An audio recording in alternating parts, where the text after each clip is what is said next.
নমস্কাৰ সকলোকে পুনৰবাৰ মোৰ চেনেললৈ স্বাগতম জনাই লৈ আহিছোঁ আজিৰ দিনটো ৰাশিফল। আজি হৈছে 14 নৱেম্বৰ 2025 অসমীয়া 28 কাতি শুক্ৰবাৰ। আজি সূৰ্যোদয় সময় পুৱা 5:30 আৰু সূৰ্যাস্ত সময় 4:19। আজি হৈছে দশমী তিথি আৰু কৃষ্ণপক্ষ। আজিৰ দিনটোৰ প্ৰথম ৰাশি হ'ল মেঘ ৰাশি। আপুনি হয়তো আপোনাৰ পৰিয়ালৰ সদস্যৰ জেদ ভাৱৰ ওচৰত হাৰ মানিবলগীয়া হ'ব পাৰে। মানুহে হয়তো আপোনাক নৈতিক পাঠ শিকাব। ব্যৱসায়ত ভাল লাভ দেখিব। কঠিন বিষয় অধ্যয়ন কৰিব পাৰিব। গুৰুত্বপূৰ্ণ সভাবোৰত অসাৱধান নহ'ব। বৃষ ৰাশি।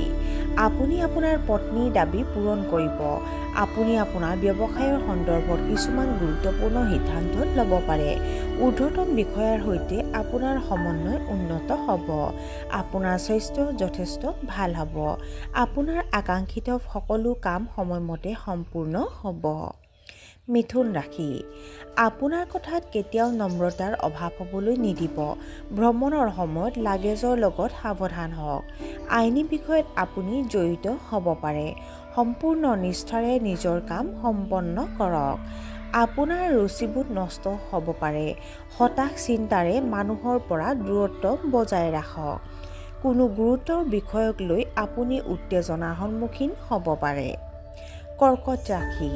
কৰ্মক্ষেত্ৰত পৰিস্থিতি ক্ৰমান্বয়ে আপোনাৰ পক্ষত পৰিব পাৰে। অধীনস্থক লৈ কিছু উত্তেজনা হ'ব। বন্ধু বান্ধৱীৰ সহযোগিতা আৰু আপোনাৰ মনোবল বৃদ্ধিত অতি সহায়ক হ'ব। শিশুৱে আপোনাৰ কাৰ্যত জোৰ দিব পাৰে, যাৰ ফলত আপোনাৰ খং উঠিব পাৰে। আজি আপুনি হয়তো দান বৰঙণি কৰিবলৈ প্ৰবল ইচ্ছা কৰিব পাৰে। সিংহ ৰাশি। বন্ধু বান্ধৱীৰ অগ্ৰগতিৰ বাবে আপুনি হয়তো ঈৰ্ষা কৰিব পাৰে। কিছুমান মানসিক সমস্যাত আপুনি মানসিক চাপ অনুভৱ কৰিব পাৰে। আপোনাৰ ডাঙৰ ভাই ভনীৰ ব্যক্তিগত জীৱনত কিছু উত্থান পতনৰ সন্মুখীন হ'ব। মধ্যবয়সীয়া মহিলাসকলেও হৰমনৰ ভাৰসাম্যহীনতাৰ দৰে সমস্যাৰ সন্মুখীন হ'ব পাৰে। চৰ্দি আৰু জ্বৰৰ সমস্যা হ'ব পাৰে। কন্যা ৰাশি।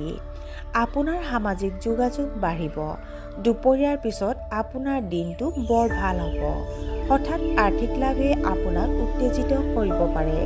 গুৰুত্বপূৰ্ণ ব্যক্তিৰ সৈতে আপোনাৰ সংযোগ শক্তিশালী হ'ব। আপুনি হয়তো আত্মীয়ৰ জৰিয়তে কিছু ভাল খবৰ পাব। তুলা ৰাশি। আপোনাৰ দৈনন্দিন কাম কাজ যথেষ্ট ভাল হ'ব। অৱশ্যে এটা ধাৰণাৰ গভীৰতা বুজিবলৈ চেষ্টা কৰাত ব্যস্ত হৈ পৰিব।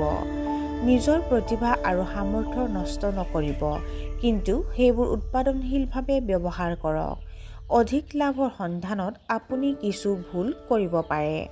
মানুহে আপোনাৰ অনুভৱক মূল্য নিদিব। বৃশ্চিক ৰাশি। আপোনাৰ দক্ষতা বৃদ্ধি কৰিব লাগিব। মূৰত গধুৰতা আৰু টেনচন অনুভৱ কৰিব পাৰে। আপুনি ধৰ্মীয় আলোচনাত অংশগ্ৰহণ কৰিব পাৰে। আপুনি আপোনাৰ সুনামৰ বাবে চিন্তিত হ'ব, যাৰ ফলত আনৰ লগত কাজিয়া হ'ব পাৰে। আত্মচিন্তাত কিছু সময় কটাব লাগিব পাৰে। ধনু ৰাশি। বিবাহিত জীৱনত কিছু উত্তেজনা থাকিব। আপোনাৰ বাজেটৰ ভিতৰত খৰচ কৰক। আপোনাৰ আচৰণত আপোনাৰ পত্নী বিচলিত হ'ব পাৰে। অতিমাত্ৰা আত্মবিশ্বাস এৰাই চলিব লাগে। আঁঠু আৰু নিতম্বত বিষ অনুভৱ কৰিব পাৰে। খৰখেদাকৈ সিদ্ধান্ত ল'ব পাৰে। মকৰ ৰাশি। বৈবাহিক সম্পৰ্কত উত্তেজনা লাঘৱ হ'ব। সন্তানৰ প্ৰতি ভাল আচৰণ বজাই ৰাখক। আপুনি নিজৰ কামৰ প্ৰতি নিষ্ঠাৱান হৈ থাকিব। স্থবিৰ হৈ পৰা কামবোৰে হঠাতে গতি লাভ কৰিব পাৰে। অলপ কষ্ট কৰিলে আৰ্থিক লাভ হ'ব পাৰে। কুম্ভ ৰাশি। আপুনি নিজৰ দুৰ্বলতা দূৰ কৰিবলৈ কাম কৰা উচিত। নীতিগত হোৱাতকৈ ব্যৱহাৰিক হোৱা উচিত।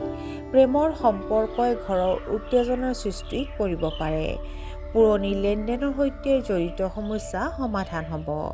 মানুহে আপোনাক বিশ্বাস নকৰিব। আৰু আজিৰ দিনটোৰ শেষৰ ৰাশিটো হ'ল মীন ৰাশি। আজি আপুনি বহুতো সমস্যাৰ সমাধান বিচাৰি পাব। ছ'চিয়েল মিডিয়াত আপত্তিজনক বিষয়ত পোষ্ট বা মতামত শ্বেয়াৰ কৰাটো পৰিহাৰ কৰক। ঘনিষ্ঠ আত্মীয়ৰ সৈতে সম্পৰ্ক টান হ'ব পাৰে। অলসতা আৰু আনন্দত সময় নষ্ট কৰাৰ পৰা বিৰত থাকক। অলপ ভাগৰুৱা অনুভৱ হ'ব পাৰে। আৰু আজিৰ দিনটো ৰাশিফল ইমানতে অন্ত পৰিছে। আশা কৰোঁ আপোনালোক প্ৰত্যেকৰে আজিৰ দিনটো সুন্দৰ হওক। ধন্যবাদ।